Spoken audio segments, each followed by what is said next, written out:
Terror Dome. You should be heading home, cause you could bring all of your ninjas and the Technodrome. I rip right through your flesh and bone and mental capacity. Flood your mind with atrocities and copious tragedies. This dark Sabbath is a lesson in street. Behold the church of the ghetto, feel the words when I preach. Amen. Let the Lord say a prayer for they don't end up in front of someone banging their trigger. Living life like a war pig. Fuck the law, I'm getting mine. Let the others figure what the cost is. Purchasing the fortress on gorgeous acres enormous. Car park full of foreigners and women just waiting on us. We living the dream.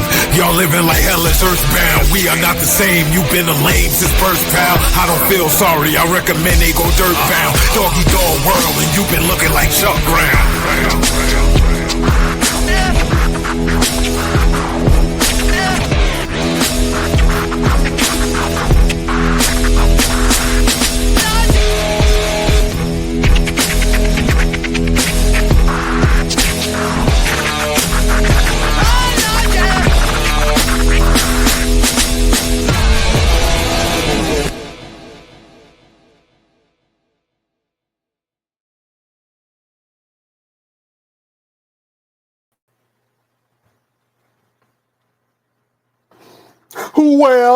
Well, beautiful people, best damn nation. It's Wednesday, and you know what time it is. It is the Best Damn Wrestling Podcast. I am your humble host, Brian Renegade, and with me, I have the best damn crew. First of all, if you see this man in a dark alley, run for your life. He will beat you up and throw you in the trunk of the car, drive you in front of your job, and beat you up in front of all your coworkers. He is the green-eyed bandit. He fights people. Sometimes he bites people. He's your mama's favorite wrestler, and he can whoop your daddy ass, the one and only Roosevelt, the fighter. What's happening? Man, after this weekend, you can't announce me like that no more. It ain't going down like that no more. Well, that is a great intro. That is one that. No. After this weekend, you got to announce like this. You got to say, Mister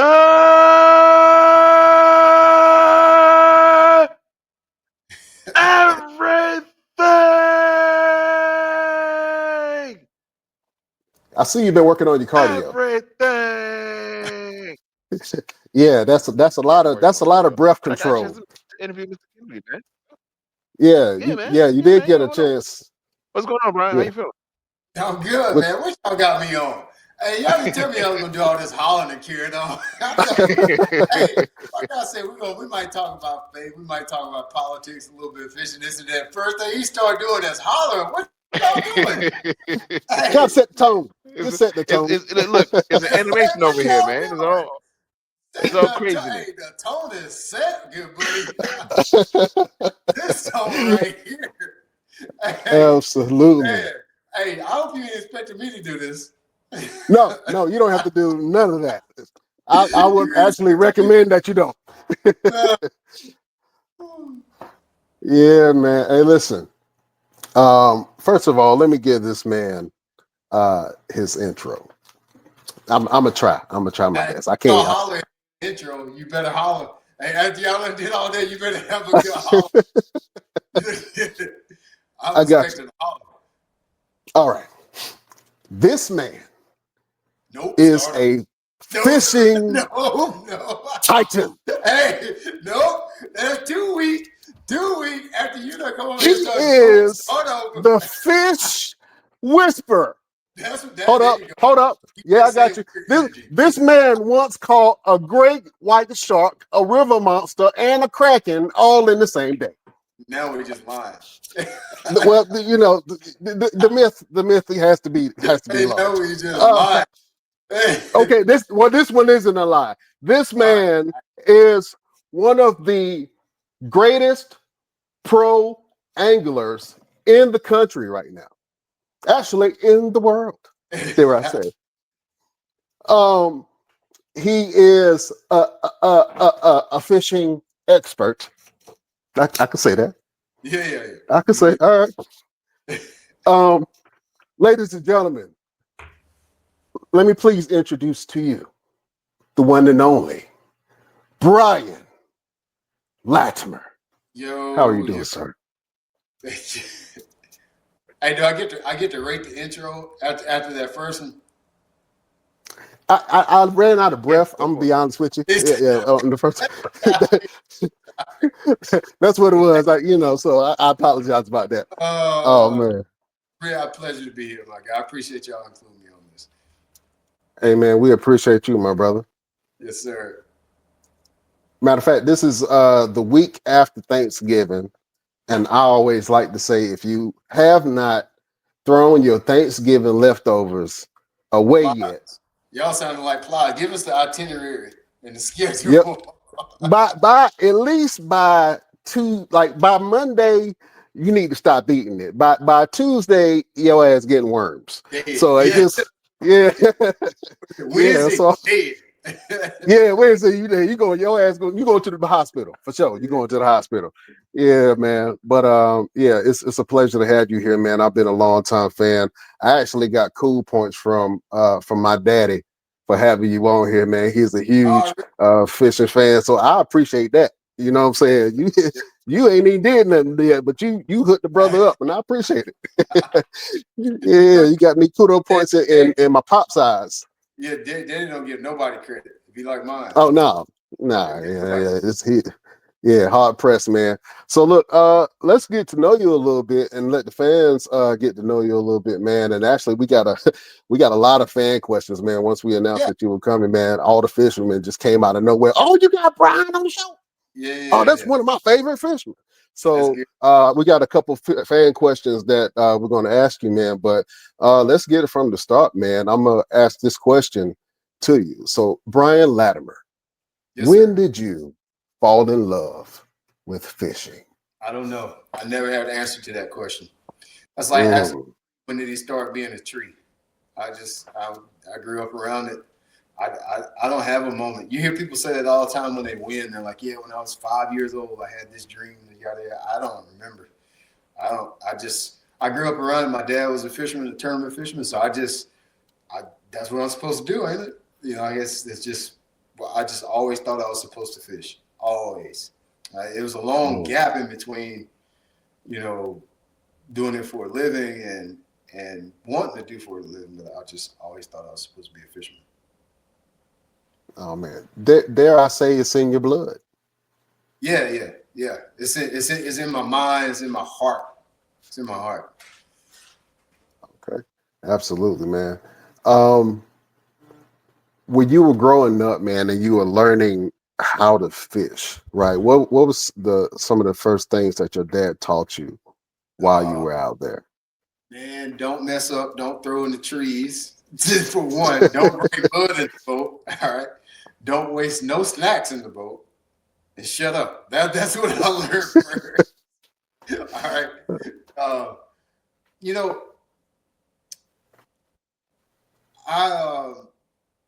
That's a good question that I really don't have the answer for. I can tell you this. So my youngest son loves to fish. And he loves to fish, but at the same time, Brooks, when we're out fishing, he'll want to change up something. He'll catch 3 or 4 fish in a row. It's like, Daddy, I want to change colors. I'm like, bro, why would you do that? You just caught 5 on green pumpkin TRD. Why are you changing now? And you got a hot streak. Yeah, like why would you do that? I was fussing my dad about that one day. He's like, yeah, you used to be the same way. It's like you just want to try everything in the tackle box.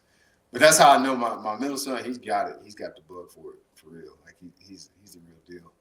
But I definitely vaguely remember when I was little, just being curious about fishing. The thing that nobody really talks about, I don't really talk about it that much, but in the beginning, I like boats way more than I like fishing. And my love for boats fed my passion for fishing. Like when I was probably 7, 8, 9 years old, I used to draw boats. I would look at the catalog. You get those brochures. I used to look at that. I just knew everything about every boat, how long it was, what colors you could get, what the max horsepower rating was. Like I could point a boat out from a mile away and tell you everything about it. But that was probably my first love, was boats, bass boats over fishing. And then, then the love for fishing kind of matured over time. Right. and I know that you say you have a love for boats, right? Yeah. What was the first? Like, do you remember that, like the first set of boats where you were like, oh, I know that brand. What All, do you have a go-to brand? all of them. Oh, so All of them. we go to the boat show. Yeah, so we used to go to the boat show back in the day. Boat shows aren't quite as big as what they are now. Back in the day, that was the only way that you could see boats. You didn't have the internet. So you might hear of a particular brand or whatever, but you might not have ever seen that boat unless you went to a boat show. But now online, if I tell you a boat right now, you can look at it instantly. But think about it, there was a day where if I said, what is a Norris craft? I don't know how you find out what it would look like. I don't know what you would do. Go find the encyclopedia or what. So the only way to see these boats that people talk about would be at a boat show. And so I used to run around the boat show, and I used to carry a bag around. I get every single one of the brochures and catalogs, and I just go home and look at them. I would draw them. I would draw everything. I don't have one in particular. I do know this. Of course, I'm a motorsports guy. I don't really do ball sports. Really, I like motorsports. And so I knew all the fast boats back then, the fast bass boats. So I was into the Bullets, Shadow, Allison, all the faster boats back in the day. Mm-hmm. So I was just into that. Moodcraft, that was one that was really fast back in the day. But I was just in it. I had a respect for the art behind boats, bass boats in particular. Okay.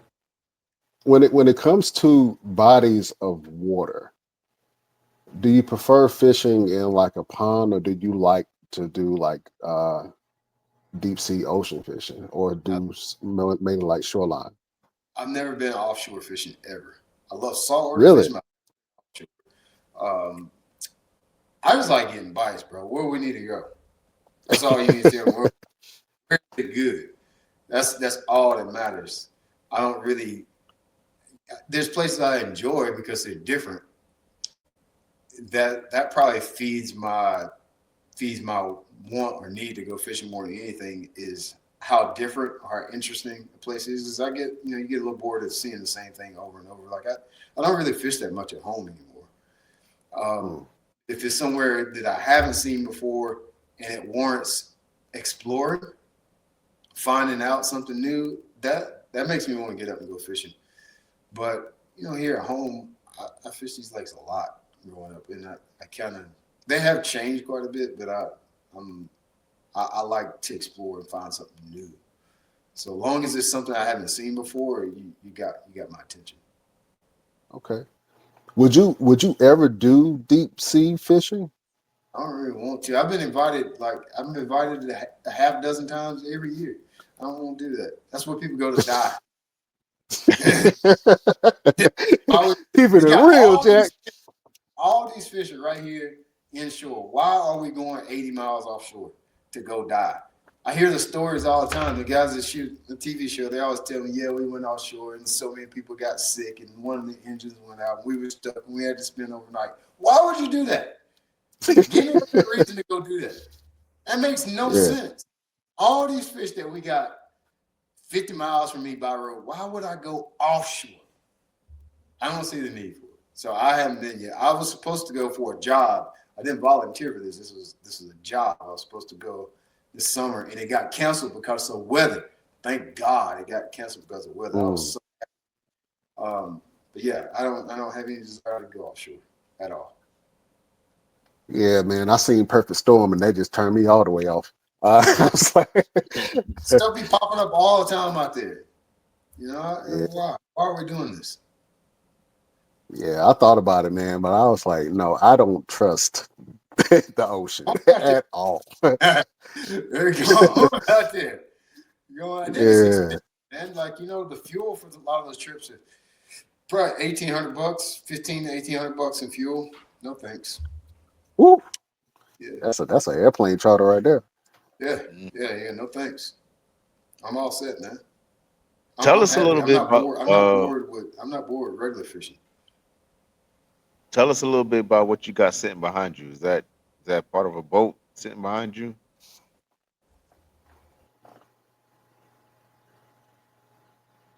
You guys hear me? Rose, yeah, I can hear you, but I'm not sure if he can. Yeah, gotcha. Roosevelt was asking, "What's that? A piece of the boat that's behind you?" Let's see. What do I have? There's a John boat behind me, and then my bass boat's behind me too. We have two boats there behind me. I'm out of my Okay. shop. So I stream. I teach live. I teach people how to fish here in the schools in my shop. So I have a streaming studio in here. Stream something How was every that? day. Listen, how was that feeling when you bought your first boat? I bought my first boat. I probably bought my first boat when I was like 15, 16, something like that. Oh, you a G. All right. Never mind. You said I've been doing this. Yeah, I bought a John boat when I was 15 or 16, but oddly enough, I didn't buy it to go fishing with. I bought it for duck hunting. Mm, I bought a John boat. It was a low 1436, 1236, low 1236. I wouldn't be able to fit a 14 back of my truck. It had no trailer, just the boat, just a John boat. Used to haul it around the back of my truck. okay. Now, I do want to ask you a question because um, there was a little bit of controversy that you were involved in not too long ago. Oh, And I believe it circled around catch and release. And I believe, if I'm not oh mistaken, that you caught some fish and you decided to keep it. yeah. And the fishing community came out and started bashing you for Come on, some come on, get you some. reason. I'm ready. They got the right one this time. They got the So right one I this time. and you know where we from, and we from the Carolinas, man. And from where when I used to go fishing, you keep your fish that you Yeah, catch. Now sometimes you do throw back, if it's too small or if it's what I'm saying, certain areas or whatever, or if the rules require that you catch and release. But right. what was that whole drama behind you deciding to keep your fish, man? And why do you think they came after you as hard as Let me they did? let me give you need some context here. So it wasn't so bad on my page. This was actually me responding to some hate that another guy got on his Okay. post about keeping fish. And so, and it'll pop up on mine too, because I love knocking the sides off of them. Like I'm not and it's specific to the bass fishing community. Bass fishermen think that you're supposed to release everything. And the reason behind that is, and nobody wants to say this, I'll say it because I'm the boss. I'm not worried about what somebody said. I'm my own boss. The reason that people are so adamant about catch and release in the fishing community is selfish. It sounds like they're trying to be conservative. They're not. They're not worried about conservation. They want them because they want to have big fish for their tournaments. People want big fish for their fishing tournaments. They're not really worried that much about the fish. So when you see me knock the sides off a couple to eat, now you mad thinking that that could have been a fish that you could have caught for your tournament. No. That's not the rules. Particularly to the bass fishing community, we think that the fishing industry revolves around bass fishing and bass fishing tournaments. Which bass fishing does probably gross the most income and creates the most money in all states, most likely. However, fishing tournaments is not what this thing revolves around. It used to be a big influence, but no, it doesn't revolve around that. So it's just taboo to keep them around here. There was a gentleman that posted a picture. He had a big one. It was a good one. It was like probably 6 or 7 pounds. And had it in his kitchen. People go crazy on his post in the comments section. And I'm like, man, that's not against it's not against the law, because the first thing people are going to say, well, I don't mind keeping a couple small ones, but I let the big ones go. I hear you. However, that's not what the law says. You can keep, if you catch a 10-pounder, you can knock the sides off of them. That's legal. The DNR has done plenty of studies, and they know what creel limits that these fisheries can hold. And nobody is hardly keeping fish anymore. Like nobody. We need harvesting. Like if you're serious about conservation and preserving our fisheries, you would be keeping more fish, because it is a healthy practice for our lakes. Most of our lakes in the country, listen to me, the majority of our lakes in the country are overpopulated. I know for a fact all of ours are in South Carolina. Just about every single one, overpopulated. People get confused. They think because they have a tough time catching fish that the lakes are not overpopulated. No, you just can't catch fish. Lakes have plenty. Big difference. But yeah, the lakes have plenty of fish. They are overpopulated. We need to harvest more fish. That's why our fish are small. You don't see 10-pounders anymore. My dad grew up fishing 70s, 80s, 90s. He has 3 10-pounders on his wall. I can't remember the last time I seen a 10-pounder in any of our tournaments, and I have never caught a 10-pounder. Too many fish. Too many fish. Now we have way more fish now, but we don't have as many big fish. You struggle to see like an 8-pounder. It's a giant nowadays. Back when I was a kid, you always saw 8-pounders, 7, 8, 9-pounders all the time. Interesting. Yeah, that is interesting, man. I would think that you would be able to have more 10-pounders. So what you're saying is with conservation or with taking some of the fish out of the lake, the fish that are there can grow bigger because they have more territory and you can catch bigger fish. So it's a balance. You just got to balance the ecosystem. Too many fish, not enough food, too much competition. The fish smaller, more numbers. We have the influx of spotted bass, the invasive species, the Alabama spotted bass. They're in our lakes. They're taking over our lakes. It's like Trump said, they're taking over our lakes. We got to get your bugs out of here. The Alabama spotted bass, they're taking over our lakes now. They're in the rivers. They're in the oceans. They're eating all our food. Yeah. We need to build a wall. We got to get them out of here, man. They have changed our fisheries. They're not the same as they were. They reproduce more than any other fish. They spawn deeper. They don't have any natural predators to their fry because they spawn deeper, and they spawn in places where predator fish like crappie and brim are not in heavy populations. So their spawn is stupid big. And so, and since we don't keep any fish and you have an invasive species, it's changed our lakes. They're nothing like they used to be even 10 years ago, but much less like 20 years ago. Our lakes are not the same. How deep are you in conservation? And because it's one thing to be an advocate for it, and then it's another thing to be actually active. So how active have you been in conservation of lakes and rivers? That's a good open-ended question. If you ask me if I'm going up and picking up paper and cans out of the rivers, I ain't doing it. No. My active conservation looks like teaching people how to fish and spreading the information like what I just did to tell people like, hey, it's okay to kill some fish. That is conservation, is letting people know that this false narrative about keeping fish and killing fisheries and another big conversation is delayed mortality right now in bass fishing tournaments. Somebody else that knows far more about fish mortality needs to handle that. For mine, my contribution is to my audience that I know, the people that listen to me and trust what I have to say, is letting them know that it is not evil, it is not against the law, and you will not hurt your fishery by harvesting. In fact, you are helping it. That is my contribution. I'm not planting brush piles. I'm not going to pick up paper. I'm not going to the Congress. I'm not lobbying. Don't call me about lobbying, because that's for somebody else to do. I'm doing my part on this camera right now. That's it. Because people have called me to do that. I'm like, man, my plate is full. I ain't even got a plate. It's full. This thing is busting out the seams. You got to get somebody that does that for themselves. What I'm called to do is exactly what you see me doing right now. Absolutely. Do you see more people of color and more women getting into competitive fishing? We always been there.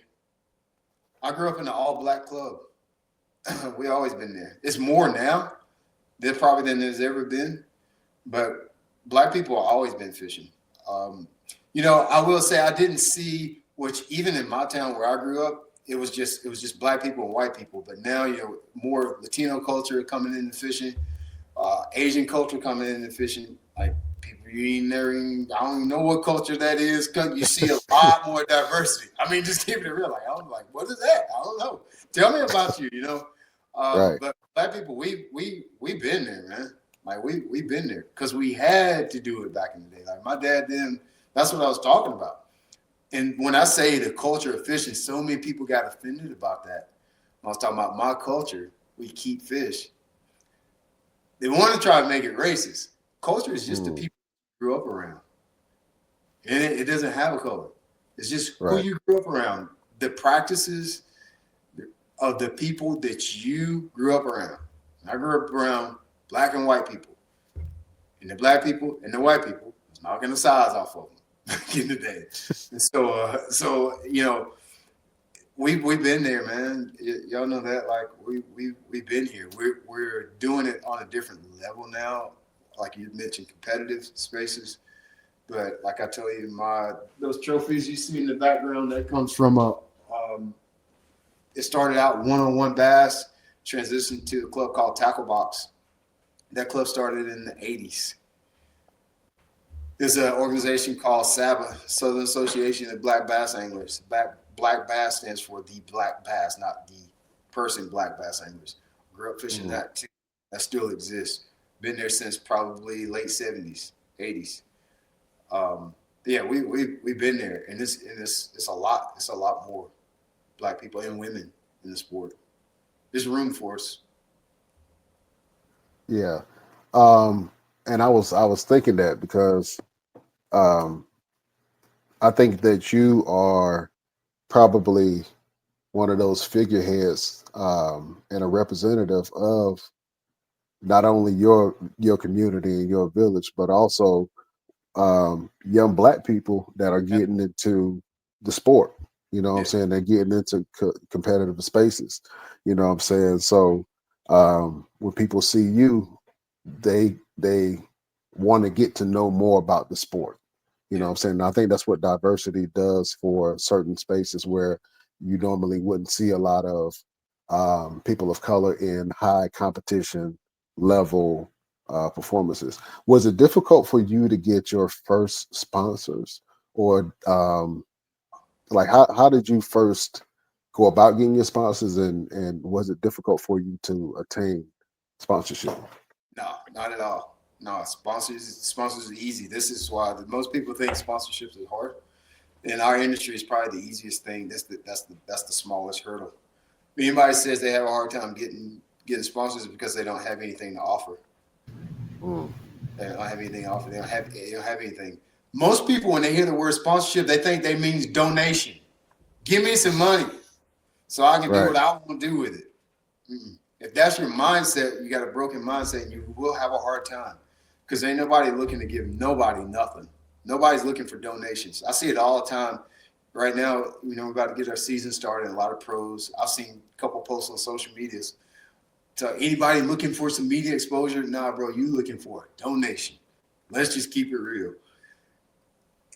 Listen, when I tell you it is raining opportunity for any angler, especially, I would say especially a woman, especially black and brown people, it is raining opportunity because people can't help but keep their eye on you, even if they don't like you. You don't like you, and there will be people that don't like you, but most people, I will say, my personal experience is the love outweighs the hate. There's hate now. Don't get me wrong. There's hate, but there's so much love, so much, way more love than it is hate. The hate is real loud, and it can confuse you. The haters show up on your comments, on your posts, and they only show up in posts. They never show up at tournaments, by the way. I ain't never had a hater at an actual tournament other than my own competitors. They don't matter because they're not paying you. But they don't matter. Your competitors don't matter. It's your fans. I ain't never had one show up at a tournament, ever. I never had anybody when I walk off stage say, man, you just trash. It's always in the comments when they show up. It's always in the comments. And so when you really look at it square on, the love outweighs the hate, man. But it's raining opportunity out here for people. You just need if you have something to offer, you can trade your offer for money. Let me ask you a question because I've seen this done and I'm terrified of it, and I don't know why the hell people do it. Have you or would you ever go noodling? Oh no. Oh heck no. With in the tired of getting there. Heck no. Hey, well, hell no. No. Bro, no. No, buddy. Bro, this is a perfect example of what I was talking about with deep sea fishing. You all the things you could be doing in the world. Why you want to go stick your hand in a catfish mouth? Why I want to do that? Oh, All these man. fish you could catch on the line, a hook, and a sinker. You want to go stick your hand up a catfish's brain. There's something wrong. Them people that do that, they deranged. They got Yeah, something man. going The on. water is always muddy, it's always deep, and like they don't know what they're sticking their hands and their Get feet. out of here, man. I'm not doing Bro, I'm like, what made you do that? But I've seen a lot of people do it, and I was like, you know what? I wonder if he's ever been noodling. So, yeah, man. I'd rather go slam my you know what in a car door. Uh, I'll do that before. I'll slam my you know what in a car. My arm for people listening. My arm is what I'm talking about. I go slam my arm in a car door on purpose before I go catfish. Okay, you scared me at first. I was like, that's a little extreme. That's Yeah. your man parts. Hey, that's it. That's how extreme catfish noodling is. That's what I'm saying. That's how That's you, what it if is. you got to go Yeah. one extreme, I got to go to the other extreme. That's what I think about it. Oh man, that is funny. Yeah, that's kind of tough. Let's see if we got Roosevelt again. I think it's I see a mute sign on my end. It went away then. Yeah. Say something, Can you Roosevelt. hear me now? I still ain't got it. Can you hear him? I don't hear nothing. yeah. Well, you can hear me, right, Brian? Yeah, I can hear you. Okay. You guys Yeah, I'm still gonna can need hear you. me? Could it be Nah, you my go end? up. Come on here. All right. I'm gonna go It don't out. be nothing on my end, right? No, it's on his end. No, he's good. All right, let's go to some of these fan questions, man. Yeah, yeah. Um, because we got a bunch of them. This is one that came off of Instagram. How much of a professional fishing is about mental resilience and strategy? And how do you keep your focus during a long tournament? It's all about it. It's all strategy. It's all mental. Matter of fact, probably out of all the things I've ever done, is probably the most mental out of all of them. The reason you'll see it in plain sight, because sometimes you'll see some of the most successful fishermen. You'll kind of look at their mechanics. You're like, man, you actually kind of goofy out here with rod and reel. How do you win so much? It's Right. because they're really good at putting a day of fishing together. They're good at finding fish, the strategy behind it. And I would even go as far to say that the science behind it doesn't matter that much. Like, who gives a goddamn what the science is? Just tell me where he's at. Or some people are so resilient. You know, our sport moves really slow, slower than any other sport. Like, think about it. I get 3 days of just practice the whole day. You know anything else that gets 3 whole days of warm up? Nobody else gets 3 days of warm up. Imagine the NBA, they had warm ups for 3 days. Football, they went out on the field and did stretches for 3 days. That's what I get to do. Yeah. All right, and then, wait a minute, Right. hold on. 3 days of warm up. Then you get to the event. Then that's another 3 or 4 days. Bass Pro Tour at one point was 6 days. That's how slow our sport moves. But it's a slow, very calculated deal. Like, it's all about strategy. Like, 98% of it is just strategy. Absolutely, man. I believe that. This is another question. How has modern technology changed the way you approach fishing, whether using fish finders, GPS, or even social media to share your catches? Yeah, it's the technology deal is that you're talking about the keeping the fish. That the technology is the most controversial thing in fishing right now. We've got technology now that pretty much just show you where fish are anywhere, out in front of you, behind you, around you, up under you. You know, in your afro, in your beard, you can find a fish anywhere now. Literally see them swimming around. We never had that before, We had it where if you got your boat over the top of fish, you could find them. If you get your boat, you could always see them beside you or behind you or under you. But now we can look out in front of us, and this changed the sport dramatically. It's not the same. It's not the same sport it was even 5 or 6 years ago. It's very much so different. I don't know if we'll go. I don't know what's about to happen. I don't know. I really don't know what's about to happen. We've started to put measures into place to slow it down, to control technology now. I think it has been good and smart. I think we did need that because it was going silly there for a minute. It was going silly. But I think us putting some control measures on technology is going to be a good move for the sport, keeping it interesting, number one, and keeping the sport what it actually is supposed to be. In the beginning, I didn't think this way. I'm always a person, you can always change my mind with new facts. In the beginning, I was like, oh man, technology, things move forward. You always gotta have forward movement. And then I saw how drastically it changed our sport and how much it made it unattractive to a lot of newer people. And so after I got the new data and looking deeper into it, what we're doing now, it makes a lot of sense to put these control measures over it. Yeah, absolutely. And I think that it's another question that kind of led to the question that you just answered, and you kind of pretty much answered the question. But it says, fishing has deep traditional roots.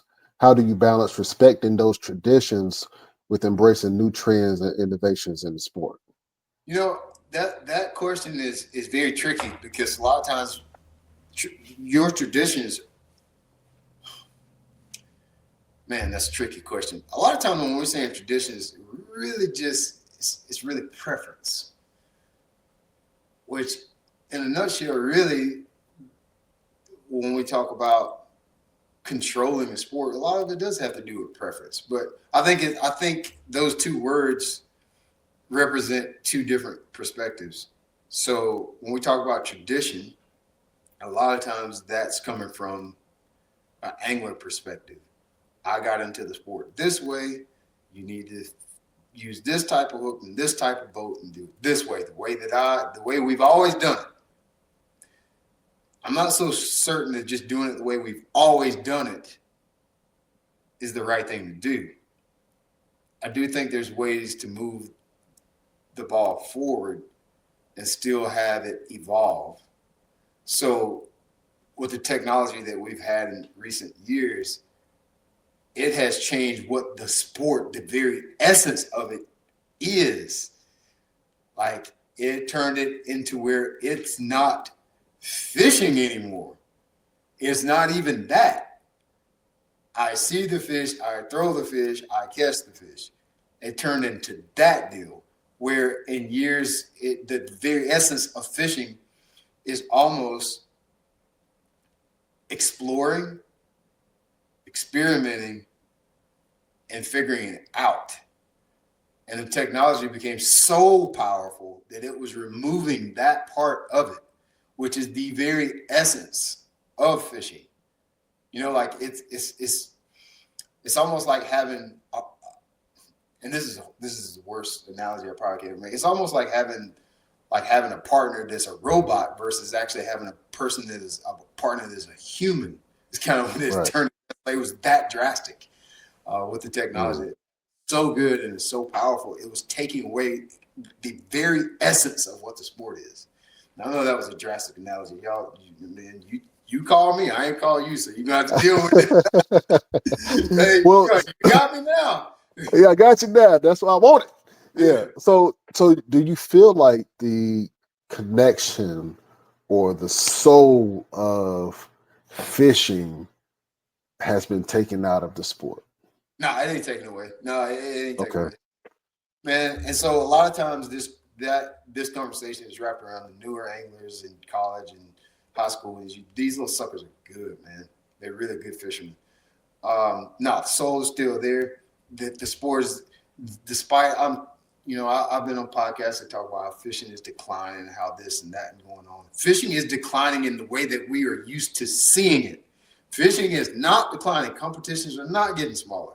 The way that we are used to seeing it is shrinking, but the sport as a whole, it is very much so 50 times bigger than what it was when I was getting. I will argue that with anybody. I've had very, I don't want to say high level, but very established people in our world that are saying that how is the numbers are down and it's just woe with me and everything's bad. It's like, bro, there's no way the numbers are down. It's just the numbers are down, and what we know fishing as is what it's changing. It's like the numbers are down on radio. So what if I said, since the numbers are down on radio, man, just marketing doesn't work anymore? Right. Numbers aren't down. Like people are still buying stuff. They're still getting influenced, but now they're not even on TV. They're on YouTube or they're on TikTok. Like people aren't stopping buying. The way that they are consuming content is different. In the 70s, 80s, they consumed 60s, 50s, 80s, they consumed marketing content through the radio. Then it changed to TV, and now it's on the internet. So it is with fishing. The influence in fishing when we were kids was magazines, tournament fishing, and TV. Mm-hmm. All three of those are dead right now. It didn't go away. Now it's YouTube, Facebook, TikTok, Instagram, kayak fishing. People say, well, tournament fishing is dying. Go on. If you believe tournament fishing is dying, go on Fishing Chaos right now. See how many tournaments are going on live right now. Go on, was it Tourney X? Tell me how many tournaments are going live. People fishing tournaments every day of the week somewhere now. Something we could all do. I could fish tournaments against y'all, wherever you are. I could fish tournaments against y'all right now, online tournaments. It's growing. It's just not growing the way that we are used to it growing. And so if you're in this echo chamber of people that are only in the fishing industry, you think it's dying. Where you're standing is dying. It's not dying. What's the biggest lesson that fishing has taught you about life? That's a good question. Biggest lesson that fishing has taught me about life. Really, is you can make money at anything. Probably. That's a good lesson. I think you can make money fishing, bro. Come on. Like, you can be a millionaire fishing. Like fishing, you can be a millionaire. Wow. I don't know if you can be a billionaire yet, but you can definitely be a multi-millionaire fishing. And that ain't the lesson that people want. They probably want me to say something deep, like my inner soul is connected to the nature. Man. Hey, can I make money? The biggest thing I love is like, hey. So I look at like now that I know that I can make money fishing, like this will go away one day, right? Like I'm not always going to be able to make. There's always a ascend, a plateau, and a descend. This will go away, but the lessons that I got from fishing, now that I see what I see and know what I know, I'm like, man, I could start another business tonight. And then by the end of the year, have something going that could potentially be profitable from an idea tonight. Like right now. Like right now. I can start a Facebook page, YouTube channel right now and tell millions of people about my offer now. You couldn't do that 20 years ago. Couldn't do that. That's probably the biggest thing that I definitely learned from fishing is raining opportunity. You know what? Damn it. I got my damn fishing pole right here. Let me go find some of them opportunities. Because you talking about people to make. Let me put this shit together real quick. No, you just use the rod. See, that's where it's, and I'm just using for example. I know that was just, we're just having fun. But that's how people think. It's like, no, how are you going to help people? There's always money with helping people. Right. There's always money. Like, how are you going to help people? There's no money in stroking your ego and showing people how many big fish you can catch. It helps. It helps. But that helps you. That helps your ego. Mm. How can I help you catch a 10-pounder? That's what I want. You know what I'm saying? That's the goal. How can I help you catch? How can I help you cast better? Absolutely. We got another fan question over here. Live bait versus lures. I don't even use live.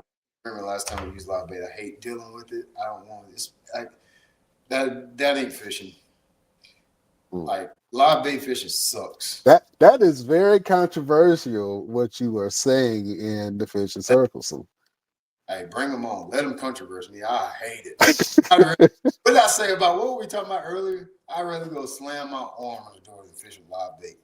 You throw it out there, you just sit there and you wait on what do you do? Now what? Why would I do that? Why would I do that? Well, when I came up, fishing with live bait was kind of a rite of passage, right? Right. You really didn't want to do it, but you had to. And my father, he would fish with worms occasionally, but he loved to fish with like shrimp. I don't mind fishing with cold dead shrimp, but he fished with live bait. I mean, that's he probably still do to this day. And you say you rather not fish with live bait at all. Is it that you really don't get as much action with live bait, or do you feel some type of way about actually using live bait? No, it ain't. This is like I hate it. You know how people like. You know how people don't like. I don't know, cauliflower. I hate fishing. I hate dealing with it. Go get the bait, and then if they bite you go to throw the bait, and then it come off the hook. Then you gotta get another one, and then if you drop the bucket or something, then all the bait gone. And now what you gonna do? Is it ain't no fun, man. It's just not fun. It's just listen, this is how bad live bait fishing is. I took my kids, I was like, my kids probably just want to catch fish, especially my middle son. He probably just want to catch some fish. So we'll get some minnows, we'll get some minnows, and we'll go catch a bunch of crappie. Man, so mad. Because he threw it out and then he immediately realized, like, no. You just put the rod down and leave it. He was like, oh man, what is this? He's like, hey, he went back to the truck. We took him saltwater fishing. We got some mud minnows. You flip them mud minnows up on the dock, whatever, redfish come and get it. He caught 3 or 4, and then he called and was like, yeah, I'm done. Because, man, it's trash. It just ain't fun. There is no fun. You don't get to feel the bite. You don't get the joy of saying I made this good cast. You don't get it ain't fun. It just ain't fun. That's all. Now, if you're fishing to eat, go get you some live bait. Knock the sides off of it. But, like fishing, I just don't enjoy it. I'm about to start saying that for everything. You hear me? What's that part? Not the size off of them. Yeah. Hold on real quick. Baby, I'm going to knock the size off of you. Yeah. Yeah. You be like, yeah, man. That's awesome, bro. Have your kids, like your sons, have they gutted fish before? Like, have they gutted and cleaned the fish, went through that whole process? That's the whole beauty of harvesting fish. Your kids will have a different appreciation for wildlife once they have gutted a fish and then ate it. There is a different, especially young boys, girls too, but especially boys, when they cut a fish open and they see the insides of it, and then they get the reward of not only catching the fish, cleaning the fish, seeing what's inside of it, and then frying, baking. We fry them. Let's just be real. It's a game changer for kids. There is a different appreciation for the outdoors once they have done that. Yeah, so it's almost something a little bit primal, you know what I'm saying? The feeling of catching and then gutting and then cooking and eating. Do you have a preference in the type of fish that you prefer to eat? Yeah, I do. I'm not really a fish eater anyway. I don't really like them that good, but the older I've gotten, the more I've gotten where I like fish and specific fish that I like. I like firm meat fish. I don't like soft meat, so I'm going to go ahead and make everybody mad. I don't really like crappie. So after delectable table fare there is, crappie. I don't like this soft. So my favorite is like a brim, bluegill. I love them. Firmer meat, sweeter meat. Spotted bass tastes really good. I haven't cleaned a largemouth in a long time. That's becoming almost like a darn near extinct species where I live. So it is hard for me to knock the size off of one of them. I will now, but I haven't knocked the size off a largemouth in a long time. Spotted bass, yeah, I'll knock him down. The spotted bass, knock him down. But saltwater fish, flounder is my favorite. Redfish probably second. Trout, speckled trout is like the crappiest saltwater, just softer, mushy meat. Don't really care much for them. As long as it's firm and sweeter, I like it. Flounder to me has got a sweeter taste too. Okay. Do you get your fish from local fishers or markets, or do you go to the grocery stores to get your fish? I mean, it just depends on what we're talking about. I eat salmon from the grocery store. Salmon, but I'm not going there to get. I probably have got catfish a couple of times from the grocery store. I would say. Yeah. I had some catfish nuggets before. Yeah. I've ate catfish from the market before, but other than catfish and salmon, like I'm not going there getting cod, nothing like that. Those are really only two. Now when we go to a restaurant, I might get some mahi or tuna steak or something like that, because I just don't have access to that stuff. But usually, that's what I want to get when I go there. Okay. This is another question that just came in mind. And I forgot it just like that. Yeah. I got it. Is there, what is the most misunderstood thing about competitive fishing? Probably that it's complicated. The higher you go up the ladder, the more you start to travel, you have to simplify everything. If I would have learned that 7-8 years ago, I probably would have had triple the earnings that I have now. I thought you had to be more complicated and more, just more things. It looks like you need a lot of things to be competitive angler. Secret to being a very competitive angler, especially on a higher level, is actually simplicity. Get really good at a couple things and taking those things everywhere you go, because we just don't have the time. You don't have the time to be choosing between 84 different techniques and lures when you travel. You need a bedrock of really solid things that you have a lot of confidence in and that you're really good at. You can take those everywhere. If I'd learned that 7, 8, 9, 10 years ago, I'd have 5 times the championships I have now. Now I'm gonna let you flex real quick, because I want people to understand how good you really are. Can you talk about all the championships and awards that you have and that you've won? Yeah, so I don't really have a lot of championships. So I won my first tour-level championship in 2019. And then I won a BFL. I won my teammate and I, Mark Dennis Jr., we won the Pan American World Championship in Canada the same year that I won Seminole. And then before that, it's mainly all local stuff. I'm actually glad you brought that up, because that is one of the things that's also a very big misconception. In fishing, it's not like basketball, or it's not like racing cars or any other sport where you get most of your anglers don't have any wins, not any tour level wins, like at all, and they have like 20-year careers. So fishing is very much so different in a lot of other sports where you don't get a lot of first place. There's not a lot of championships to win. You think about, we only fish 6 tournaments a year.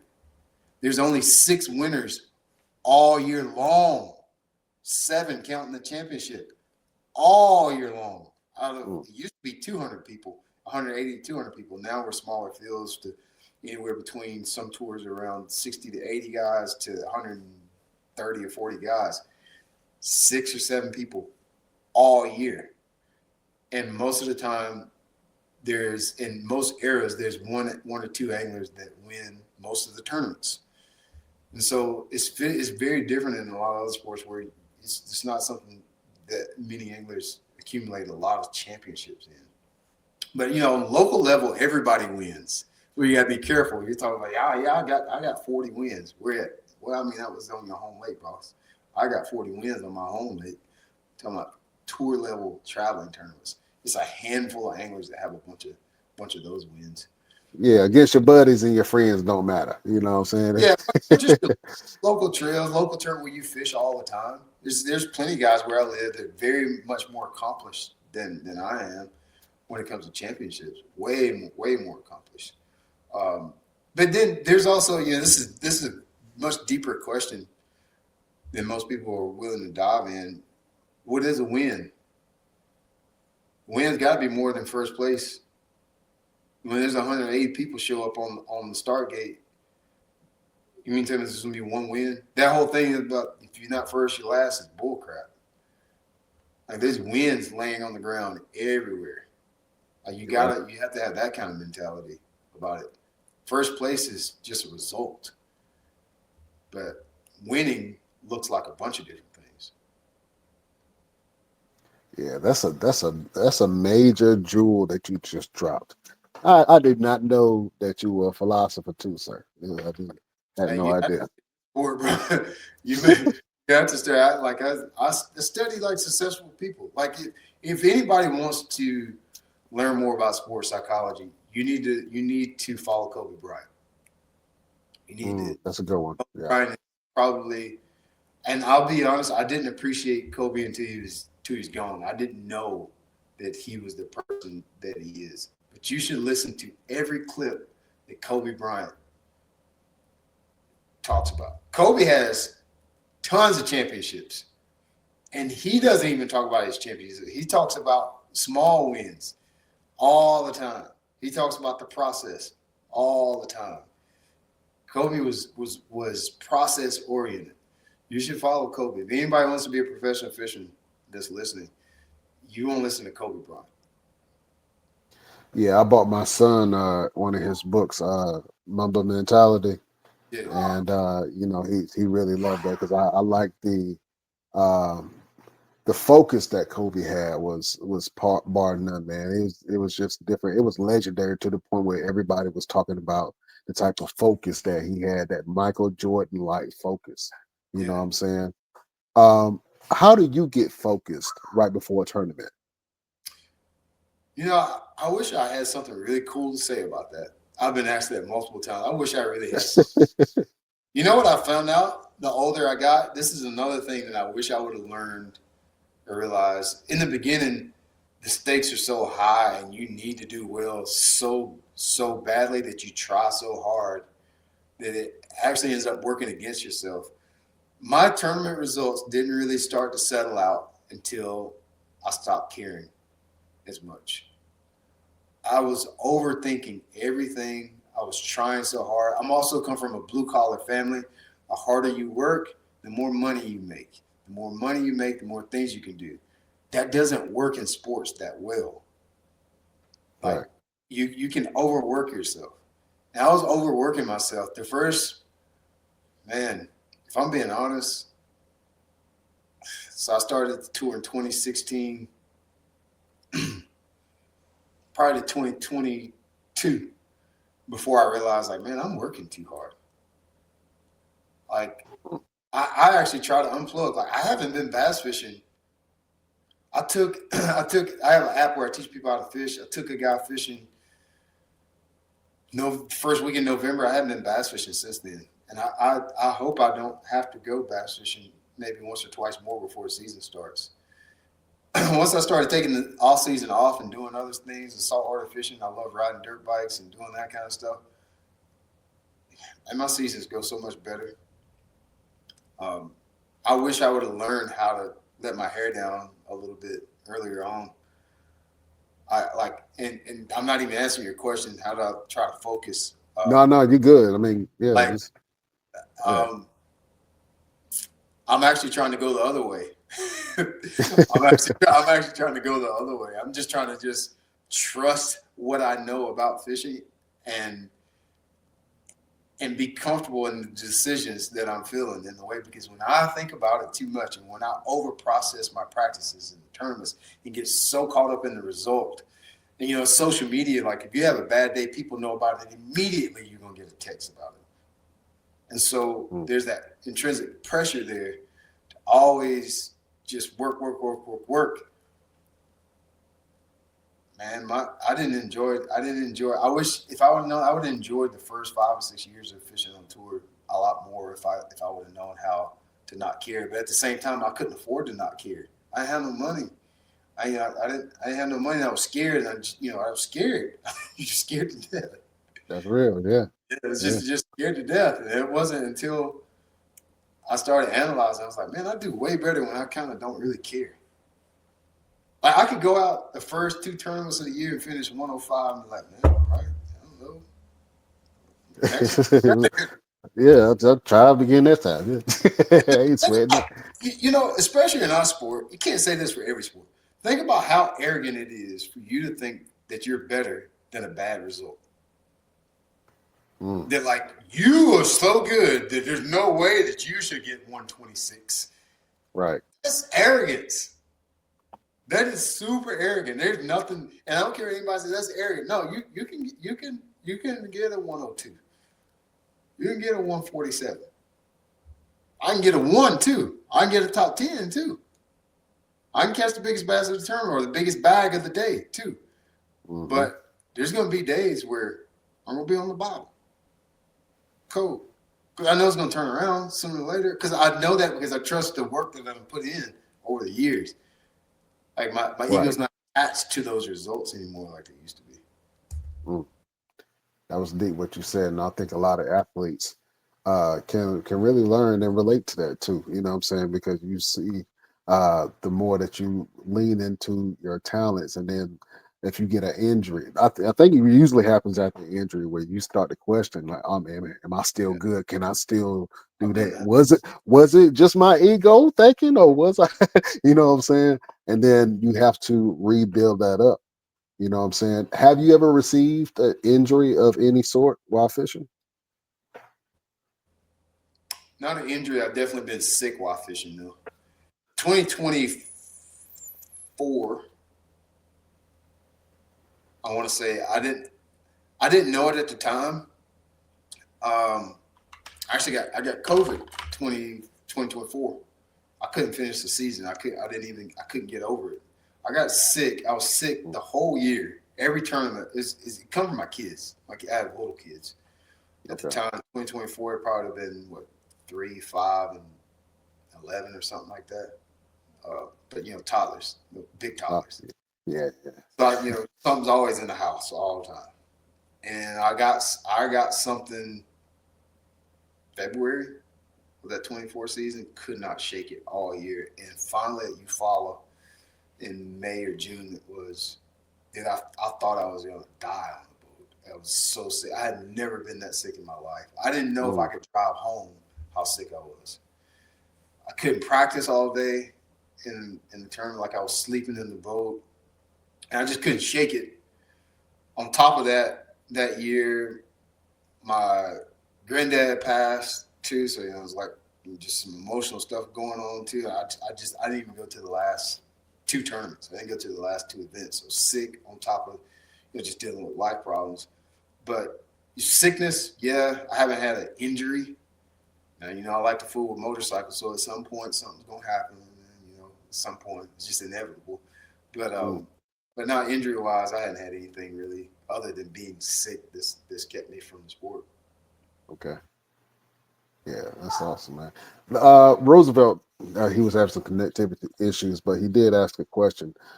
If you were not fishing, what do you think you will be doing? Man, so many things. I say this all the time, and this is going to sound really disrespectful. I really feel like I need like 3 lives. Because I love fishing. I was a musician. I played bass in my church for right around 20 years. When I started. Okay, you hit the dun, dun, dun, dun, dun. Okay, all right. I can see myself being a professional musician. I like Okay. music. Most people don't know how big a part of my life music is. Mm, Uh, but I like music a lot. okay. I like motorsports a lot. I, I love motorcycles. I could probably, I probably could do that for a living. I probably could figure out a way to do that. Would you try doing the motorsport? Like if there was like a celebrity motorsports competition or something like that, would you ever try I to? race, I'll race a couple races a year. But Okay. like for a living, like literally trying to be a pro at it. Nah, I'm not saying you got to be a pro, but if you would try like to do a race or a competition. Yeah, I race already. I race. Okay. My son races, and so sometimes we hit the race. I'll jump in the race too. But yeah, I race now. But it's just local stuff, just like jumping in a local fishing tournament. You know, Okay. I race now. Um, but I like motorcycles a lot, man. I just bought a new motorcycle yesterday. Word. What you get? KTM 300 SX. Ooh, nice. I, I have, I have. Let's see, there's one. So I got in my house right now. There's see my son. Let's see, 1, 2, 3, 4, 5, 6, 7. There's 9 motorcycles at this house. Jesus Christ. You got a biker gang in there? Three, Nah. about all 3 of us have about 3 bikes. Oh wow. Yeah, See, that's awesome, man. Yeah. big part of Now my it's life. now you did mention that you like to go duck hunting. Are you into guns as well? Nah, not as much as I used to, Brian. Like I can't do everything. I would if Yeah. I could. That's what I mean. Like I don't have enough life. Like I'm like God. How am I going to do all of these great things that you created with one life? Like I ain't got but one life, and I already done lived more than half of the one life probably. Like I Man. need another life. Like I'm having way too much fun. You got all this stuff. You got duck hunting. You got fishing. You got different ways to fish. You got motorcycles. You got fast boats. You got fast cars. Hey, bro, how am I supposed to enjoy all of this stuff with one life? God, this is a bad deal. It sounds This like is a a great bad deal to deal. me. You gave me one life. Like I love all of these things. I like music. I like all these things, and it's like, man, I don't have enough life to enjoy all of this. Oh man, you need to be like a cat and had 9 more of them, Yeah, man, I need a couple. Like huh? I was like, we need to work out some deal. Like God, I know I can get 9, but can I get 3? 3, Can I yeah, get 3 solid lives? 3. Can Yeah. I just get 3 lives? That's all I want to know. Oh man, But yeah, I that's would such if a I new had, one. I got 3 kids. I enjoy spending like my kids. I enjoy spending time with them. Like I don't. When I can't spend time with them, I don't like it a lot. I don't really like it. I like spending time with my family, and so I don't. If they were into it, I would do it, and probably if I started doing, it, they probably would love it. But right now, between fishing and dirt bikes, we full. We Okay. full. I just came in right ride dirt bikes right before we got on this call. Oh man, that's cool. Yeah. Yeah, that's cool. Do you like going mudding? That's a country thing. You ever been mudding? So no, I don't Okay. like. Not that. That's like I don't like that. No, They do that around my way. They just they love do it. that. Yeah, do it here too. So we go to tracks, motocross tracks, and my son races. My oldest son is the racer in the family, so we Okay. ride cross track stuff like that. So it's like sanctioned stuff on closed courses. Okay. Now you mentioned that your kids are multi-talented like yourself, man. Um, what does it mean to you to push what to let them know it's okay to follow an unconventional path like fishing or racing or something like that? Is it important to you to? Yeah, very important. Yeah, very important. It's actually my most important thing is to expose them to the world. The best thing, and I think you already asked this question. I may not have asked.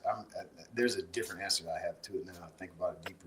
Best thing that happened to me with fishing is being able to travel and see the world. I've been around the world because of fishing, and so when you are around different people, different cultures. You learn different things, and you're exposed to different ways of living, earning money, and how to get better at things. And so if you only play basketball, if you only play school sports, you'll probably end up doing what everybody does that goes to public school. Not saying that's a bad thing, but most likely you'll probably fall into that form. But when you do other things, fishing, this is what thing people don't really. Fishing is a global sport. It's global. Right. You can go. I even want this for. I don't know if this is right, but I want this for my son. I know people are thinking, well, he's going to be the best tournament fisherman ever. I'm like, yeah, that would be cool if he's a tournament fisherman. But what if he ends up with a TV show where he travels to Africa, Europe, Canada, Australia fishing? Like, it is bigger than tournament fishing. The best thing that I've got from it is just seeing how being around other people from different parts of the world, seeing how they do things, seeing how they live and how they approach all kinds of different situations. It opens your eyes and gives you a different perspective on life. When you're in that same echo chamber of people doing the same thing all the time, being what everybody else is. And that makes it sound like fishing's better. I'm not saying that. I'm not saying it's better. The way that I did it is better. I don't want it to come across that way. But I do think it's important for us to see other things in the world and see how other people are living. I've learned so many things just from being around other people in other cultures. Absolutely, man. That's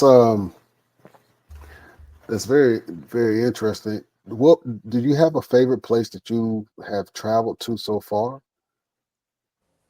Northeast is probably the coolest I've ever been. New York, Canada, that northeastern tier out there is just, it's so pretty. It's not what people think it is. It's very rural, very desolate. Almost seems like the end of the earth. There's not many people northeast United States. Mainly because of a harsh climate, but it's worth seeing. It's worth seeing. Absolutely, man. Well, listen, my brother, I got a bunch more questions to ask you, but we got to have you back on the show. I appreciate y'all, bro. Absolutely, man. I've been waiting for this interview. It was a pleasure meeting you. I had beef with you at first. I'm glad. I had valid ground. I had veal. I had some nice because we share the same name. A lot of people know that my government name, last name is Latimer. Oh, and really?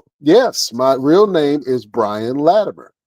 I went to school with Latimer. He's my cousin. How about that? How do you have a cousin that's named Brian Latimer? That's how big my family is. Hell, we might be cousins. Oh no, maybe. We gotta see. I gotta ask around. I gotta ask around.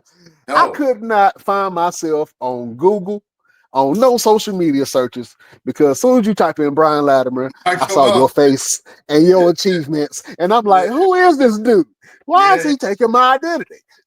But listen. I did not know that. Yeah, my real name is Brian Latimer. So I was like, man, let me. And so it's crazy to talk to another Brian Latimer. And so how do you say your last name? Latimer? This is where you Latimer? I say it with it. It almost sounds like a D. And sometimes I have to pronunciate it like Latimer sometimes. Yeah. When you're spelling it, a lot of times they put two T's and they put an N instead of an M. Or Lattimore, I see that a lot. It just made me so mad every time. Lattimore, I'm like, no, I'm not, because that's a different name, dummy. That's a whole nother person. A whole nother name. That ain't the same person. Lattimore is not the same as Latimer. That's different. I was like, William and Williamson. That's two different names, dummy. Yeah, man, it pissed me off so bad, but it's okay. Yeah.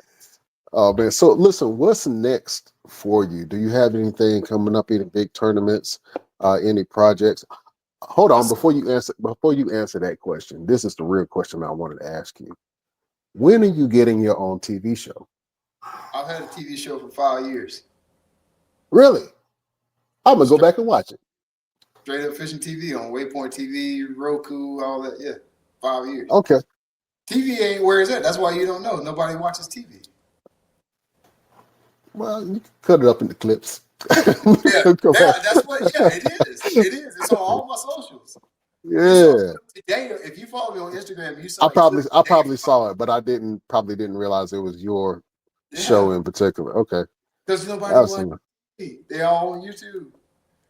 Oh man. Well, listen, you are YouTube star in the fishing world, man.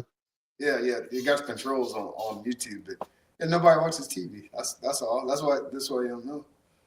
That's why you don't know. I had TV. I started my TV show in 21. Okay. Well, I didn't know, and now I know now, and know y'all know. So now y'all go make sure y'all check that out. Yes, sir. So all right. So here's the other question: what you guys coming up? I'm going to ride my dirt bike, man. Every chance I get. And I'm going to go knock the size off some flounders and some redfish. Season will start to February. Like I said, I ain't really worried about no bass right now. I want to ride my dirt bike. Okay. I'll worry about fishing. See our first tournaments in like second week in February. I'll start worrying about tournament fishing Martin Luther King Day. Hey, I might have a dream about that time. Have a dream about that time, boy. Yeah, about that time, man. I'm not. The bass will be there. They'll be there in February. Do you have an RV, or have you ever thought about getting an RV for some of these tournaments? Yeah, I travel out of RV. Okay. Yeah, I have RV and then I have a toy hauler. Since we race, you need it. I knew you did. That's why I asked. I knew you had one. I knew. Yeah. I'm actually looking to. I think that's my next big purchase. Is I want to get an RV, and what? Is man, this for Thanksgiving we stayed about 3 nights in the mountains, riding dirt bikes, sightseeing, Christmas tree shopping, that kind of thing. Yes, it's worth it. We stayed out of like last year. Let's see, was it last year or the year before? This is 24. Yeah, 24. But I bet we stayed 80 days in our camper, at least. Ooh, you made that to a whole nother home. Yeah. Well, some of it was by accident. We had Hurricane Helene, so we were out of our house for 2 weeks. Then we race a bunch, and then there's one race that we stay at like all week, all Thanksgiving, like 10 days. So that was that's basically 25 days right there. Right.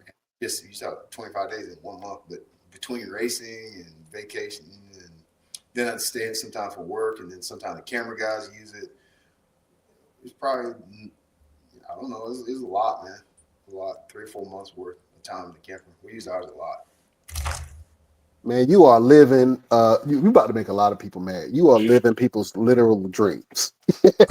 You know what I'm saying? It's wild. Yeah. It's wild because work is fishing, and then I go when I'm not fishing, I ride my dirt bike. What is this? What kind of life is today? I gotta go fishing.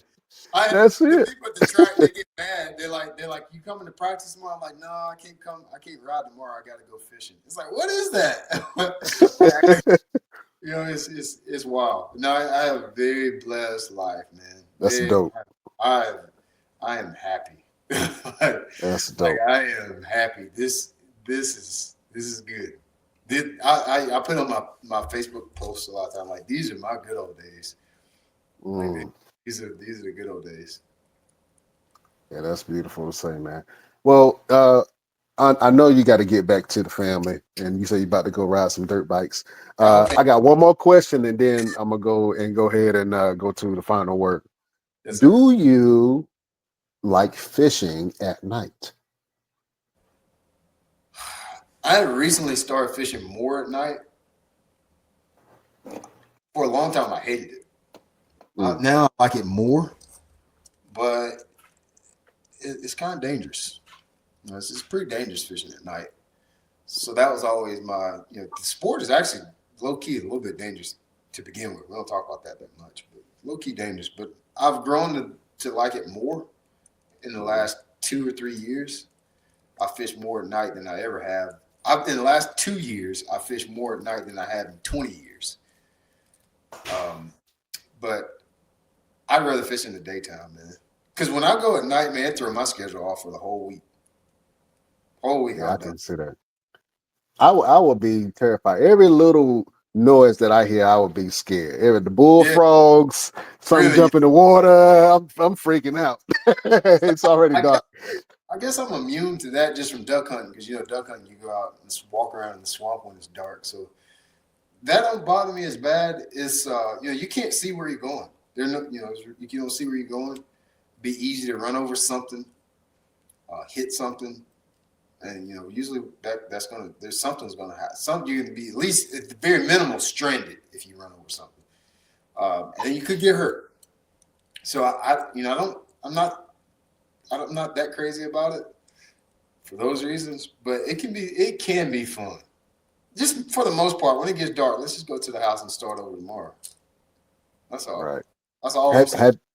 Have you ever seen something that you couldn't explain or something that was creepy that happened while you were fishing? No, not really. The only thing that happens, this happened recently, and now that I know what it is, it's not creepy. But a lot of times on a clear night, you can see Starlink, the Elon Musk deal. You can see that. You can see, and that the first time I saw it, I was like, "Oh my God, what is going on?" Like you almost they here, baby, they here. It's moving, like moving across your head. And but other than that, no, I don't see nothing. But the reason that most of the time when people are scared of something, you're scared of it because you don't know what you're hearing to see. Right. So I've been outside enough when I hear or see something, I know what it is. I've been doing this a long time, so I know what it is. It don't really scare me. I don't have to sleep in my boat from being stranded at night before, so I don't. That don't really bother me. There's nothing really I can say that's ever bothered me. Boy, that boy is true grit.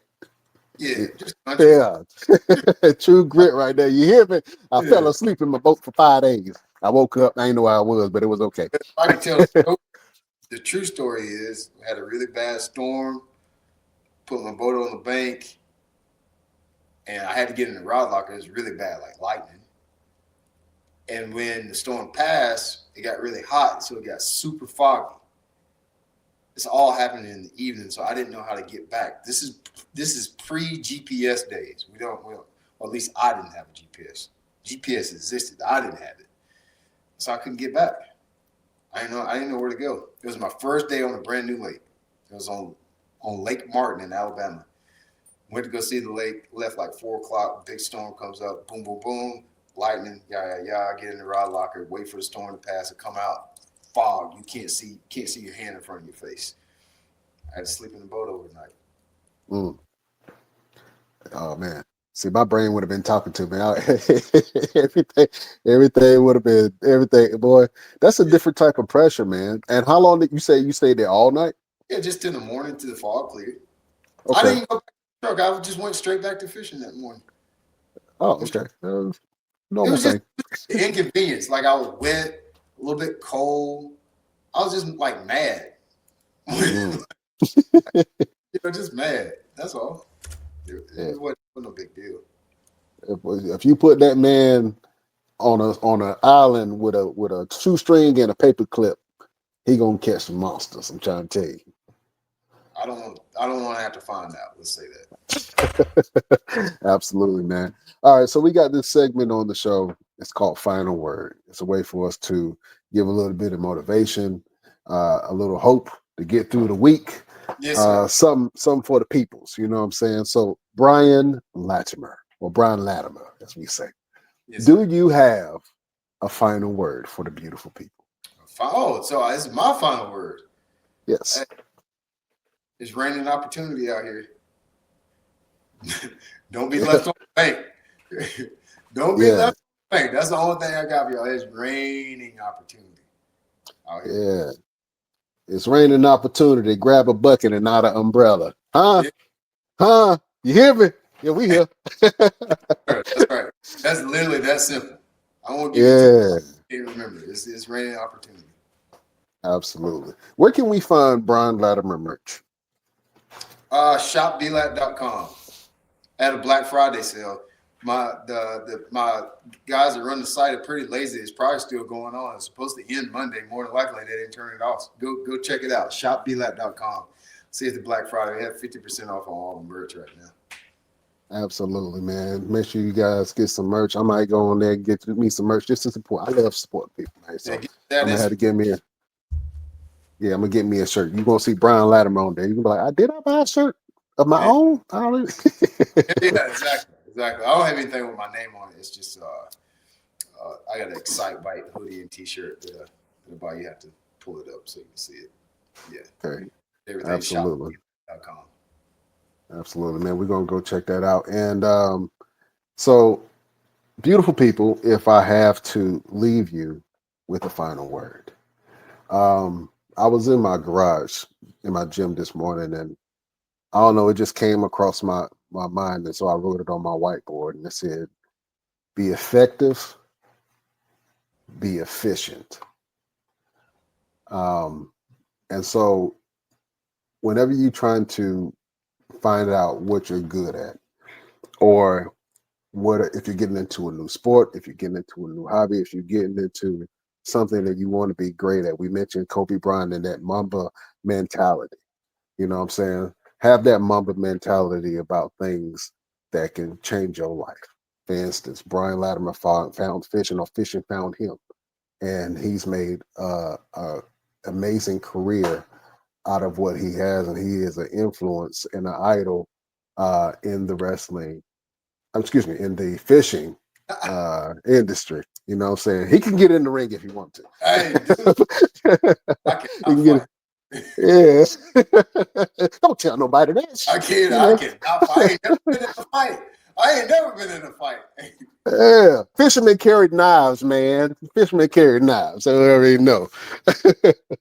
But yeah, man, anything that you do, if you want to be great at it, be efficient, be effective, and be excellent in everything that you do. That is a final word from your boy, Brian Renegade. Man, you can't tell nobody you don't know how to fight. You got to always keep a tough face. We from the Carolinas, man. No, that's like most people.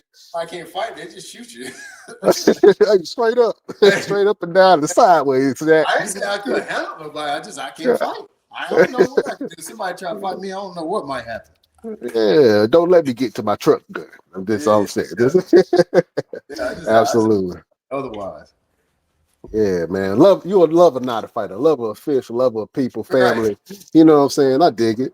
Well, listen, man. It was a pleasure having you on the show, man. Definitely stay in touch. Yes, sir. I think we would love to have. Matter of fact, we have an event coming up called Mall Mania. It's at the Greensboro Four Seasons Mall. It's a charity fundraising event for autism. So we're raising awareness for autism, and we're trying to provide resources for the community. So we have an event called Mall Mania. We have over 40 plus wrestlers. We have different comedians there. We're gonna have free food trucks, and all that stuff. It's at the Greensboro Four Seasons Mall. So you and your whole family is invited, man. You guys, if you have an opportunity to come up to Greensboro, show us some love. But if not, man, we appreciate you. And listen, you got to come on again. You know what I'm saying? I didn't dig in too deep, but I wanted to put my claws and I didn't want you to say nothing that was going to be spread everywhere. Hey, you take you wrong. Hey, you can't embarrass me. Oh. Oh man, I wouldn't try to, my brother. Hey, I respect you. Thank you for doing what you do. And I'm a fan. I'm a fan for life, bro. So I appreciate it a lot. Absolutely. We'll keep in touch. Next time we reach out, we'll try to get together again. Absolutely. And I'm out here on the West Coast, man. I'm actually in Phoenix, Arizona. Have you ever been out here to Phoenix? No, I haven't been to Phoenix before. I've never been to Phoenix ever. Okay, you got to open an invite. I got a guest room with your name on it. Yeah, I definitely get out there. It probably be motorcycles before fishing. Okay, yeah, they got boats and motorcycles out here too. So yeah. It's a lot of guys. Some of the guys that train with us are from out that way. Okay, cool. So yeah, we'll definitely link up. Can you help me end the show real quick? Yes, sir. All right. Now I want you to say the word damn. So I'm going to say we will see you next week on the next best. I'm going to point to you. Damn. I'll say everything but damn. The damn is in the Bible. I'll say everything but damn. Can you say darn? Can you say this is the best darn wrestling podcast. Can you say darn for me? You can say darn. Best darn wrestling. Yeah, we're gonna say the best darn. All right. So when I point to you, I want you to give me your best darn. All right. Here we go. Beautiful people, best damn nation. We will see you next week on the next best darn wrestling podcast. Oh man, Brian Latimer, you are a gentleman and a scholar, sir. Thank you so much for your time. Amazing interview. I'm even more going to get into the sport, man. And like I told you before, you gave me brownie points with my pops and my uncles, so I appreciate that. You know what I'm saying? That's hard to do, my guy. Oh man, yeah. These kids ain't burned down my house while they've been in by themselves. Oh yeah, we can't have them problems. Yeah, I got some of my own that I gotta go ahead and check in. All right, can't hold y'all no longer. Check us out on all of our social medias. We will see you guys next week. We bid you adieu.